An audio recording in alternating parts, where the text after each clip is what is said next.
उन्नाव के थाना बारासगवर के ग्राम गणेशी खेड़ा धानी खेड़ा में देश की सेवा करने वाले बीमार कैप्टन शिव प्रकाश सिंह का परिवार भूमाफियाओं के खौफ में जीने को मजबूर है।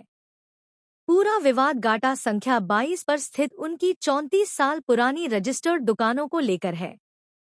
जब भी कैप्टन साहब यहां निर्माण कार्य शुरू कराते हैं, विपक्षी आए दिन गुंडागर्दी के बल पर काम रुकवा देते हैं। इस मामले में पुलिस और राजस्व विभाग की संयुक्त जांच आख्या पूरी तरह से कैप्टन शिव प्रकाश सिंह के पक्ष में फैसला सुना चुकी है और प्रशासन ने साफ कहा है कि निर्माण कार्य पूरी तरह न्यायोचित है। इसके बावजूद दबंग लगातार हमले और कब्जे का प्रयास कर रहे हैं। सुनिए इस पर खुद पीड़ित वरिष्ठ सैन्य अधिकारी की आप बीती। मेरा नाम कैप्टन शिव प्रकाश सिंह है। मैं सेना से रिटायर फौजी हूँ। मेरी 1994 में मैंने ज़मीन लेके अपनी दुकानें बनाई थी, जिसको हमारे गांव के ही दबंग राजेंद्र सिंह और उनके लड़कों द्वारा लगातार जो है कब्जा करने की कोशिश की जा रही है।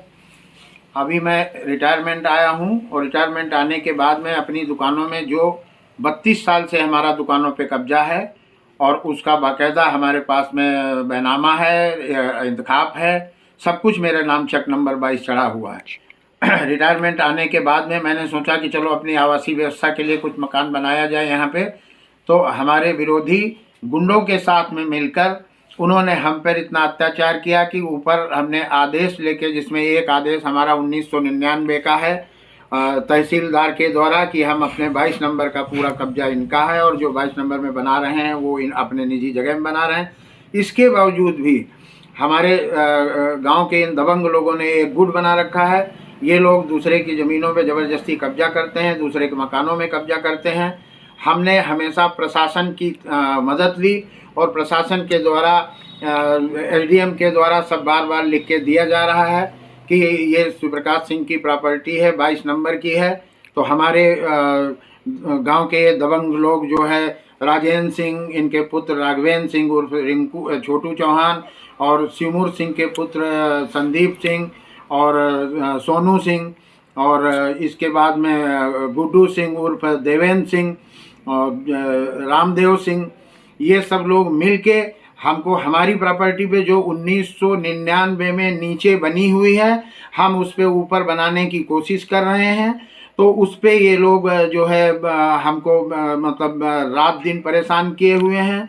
और हमने प्रशासन से मदद लेके प्रशासन की पूरी जांच हुई, जिसमें इन्होंने बताया कि ये तुम्हारा है, नीचे बना हुआ आप बना सकते हैं। हमने दिन में 8.5 फुट ऊंची दीवार 24 फीट लंबी बनाई, तो हमारे दबंगों ने ये हमारी दीवार को उठा के नीचे फेंक दिया। उसके बाद में पुलिस प्रशासन ने हमारी मदद की, जिसमें तुरंत वो लोग आके और दबंगों को भगाया और उसके बाद उनकी मौके पे गाड़ी जमानत हुई। उसके बाद उसमें एफआईआर हुई, जो एफआईआर की कार्रवाई बहुत उससे चल रही है। लेकिन ये लोग 19 नंबर जो राजेंद्र सिंह के नाम चेक है उसका वो दिखा के स्टे ऑर्डर और 22 नंबर पे हमको लगातार परेशान करते आ रहे हैं। हमारा ऊपर बार बार काम रोक देते हैं और हमारे साथ मारपीट करने की कोशिश करते हैं, हमको जान से मारने की धमकी देते हैं, हमारे परिवार को जान से मारने की धमकी देते हैं, जिसका समय समय पर प्रशासन को सूचित करता हूँ। मैंने इसकी रिपोर्ट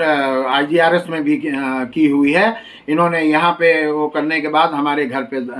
जो है गुंडों के साथ मिलके हमारे गांव के घर पे इन्होंने रात में 9 बजे अटैक किया। इसकी भी रिपोर्ट हमने IGRS में किया हुआ है। पुलिस प्रशासन से मैं बहुत संतुष्ट हूँ, क्योंकि हमारी चीज़ को जानते हुए कि हाँ ये अपने कागजों से पूरे मजबूत हैं और इनका है, तो इसलिए पूरा प्रशासन, हमारे थाना अध्यक्ष महोदय जी जो ऐसे ईमानदार अफसर हैं, जिन्होंने हमारी रात दिन मदद की, एक फौजी जो इतना असहाय है, जिसके लिए जो है ये दबंग सब मिलके तो उसको लाचार कर दिए और अपनी ही ज़मीन पे हम जिसमें हमारा नीचे सब दुकानदार और वो उनका हमारे पास एग्रीमेंट है, हम लगातार उसको वो कर रहे हैं। और ये इनका इतना बड़ा जो है वो ग्रुप चल रहा है, जिसमें ये हम जैसे फौजियों को जो देश की सेवा करके 32 साल में रिटायर होके आए हैं, अब हम अपनी जगह में हम बनाना चाह रहे हैं तो हमें बनाने नहीं दे रहे हैं, आए दिन अधिकारियों को भ्रमित करके। और जिसमें हम अपने प्रदेश के DGP साहब और एडीजी साहब प्रवीण कुमार जी, एसपी महोदय उन्नाव को मैं बहुत बहुत धन्यवाद देता हूं कि मैं मेरे दुखी समय में और मेरे परेशान समय में इन लोगों ने हमारी इतनी मदद की, जिसकी वजह से हम इसमें जो है बनाने में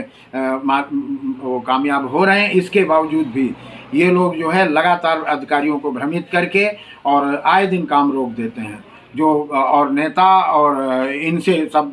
काम की रोक के लिए लगातार गुहार लगाते हैं। किसान यूनियन के से झूठा प्रदर्शन करवा के और थाना दिवस के दिन वहाँ पे किसान यूनियन के द्वारा धरना प्रदर्शन करा के, जबकि इनसे अगर कागज़ मांगे जाएं तो इनके 22 नंबर का एक भी कागज़ इनके पास नहीं है। 19 नंबर इनका चक है, इसमें इनकी दुकानें बनी हुई हैं, लेकिन उनको ये हमारे उसमें 19 नंबर में शामिल कर रहे हैं। हमारे 22 नंबर का मैं तनहा मालिक हूँ और वो संक्रमणी जो है वो भूमिधर हूँ मैं उसका, जिसमें जितना भी रकबा है उसको बार बार प्रशासन नाप के दे रहा है। एसडीएम और तहसीलदार 2 बार नाप के दे चुके हैं, लेकिन ये दबंग अपने आप में इतने ज़्यादा प्रभावी हैं कि उसका इनके लिए न कोई अनुशासन लागू है, न इनका प्रशासन का डर है, न इनको थाने का डर है, और खुलेआम चैलेंज देते हैं कि देखें हमारा कौन क्या कर सकता है। तो इस दुखी समय में मैं एक लाचार फौजी और प्रार्थना करता हूँ कि हमारी मदद की जाए और इस चीज़ को ज़्यादा से ज़्यादा जो है वो फैलाया जाए कि किस तरीके से ये गुंडे प्रभावी हैं और इसमें सरकार जो है इनका कुछ नहीं कुछ कर पा रही है। तो मेरा अनुरोध है कि इनके साथ जो हमारी एफआईआर दर्ज है, जिस दिन इन्होंने वो किया उसके में 6-7 धाराओं में इनके ऊपर एफआईआर है, तीसरी चौथी एफआईआर है इनके ऊपर। तब भी जो है नेता नगरी इनकी मदद कर रही है और इनको वो बोलते हैं फौजी जो अपनी जगह पे सही है, और बार बार ये लोग प्रताड़ित कर रहे हैं, हमारे परिवार को मारने की धमकी दे रहे हैं और लगातार जो है हम मानसिक उसमें तनाव में हैं। और जो है प्रशासन हम अपने जो हमारा पुलिस प्रशासन यहाँ से वहाँ तक है प्रदेश तक, उनके सामने हमने सब जगह अपने कागज़ दिखाए तो उन लोगों ने पूरी मदद की हमारी। इसके लिए मैं सभी का बहुत बहुत सभी जनता से और अपने पुलिस प्रशासन से, जिसमें हमारे थाना अध्यक्ष महोदय जैसे ईमानदार व्यक्ति जिनके उससे मैं आज थोड़ा सा खड़ा हो के, नहीं तो मैं तो बिल्कुल एकदम असहाय हो गया था कि कोई मेरी मदद करने के लिए तैयार नहीं है। मैं अपने उन्नाव के एसपी महोदय का बहुत बहुत आभार व्यक्त करता हूं, जिन्होंने रात दिन जो है इसकी सूचना ली और सही काम पाए जाने पर, सही रिपोर्ट पाए जाने पर उन्होंने बहुत मदद की। अब हम ये चाह रहे हैं कि ऐसे गुंडों के साथ में जो लगातार एक शांतिपूर्वक फौजी जो अपना जीवन बिता के आया है देश के लिए, अब शांति से रहना चाहता, उसके साथ में लगातार ये मारपीट और अभद्र व्यवहार कर रहे हैं, तो इनके साथ में कानूनी प्रक्रिया में जो इनके नाम एफआईआर दर्ज हैं, इनमें इनको सख्त से सजा दी जाए ताकि एक सबक मिले समाज को कि गुंडागर्दी प्रशासन के सामने नहीं चलती है। जब तक इनको सज़ा नहीं मिलेगी और हमारे परिवार को जो हमारे परिवार के ऊपर रात में 9 बजे इन्होंने अटैक किया, हमारी पत्नी के साथ अभद्र व्यवहार किया, मारपीट की, तो इनके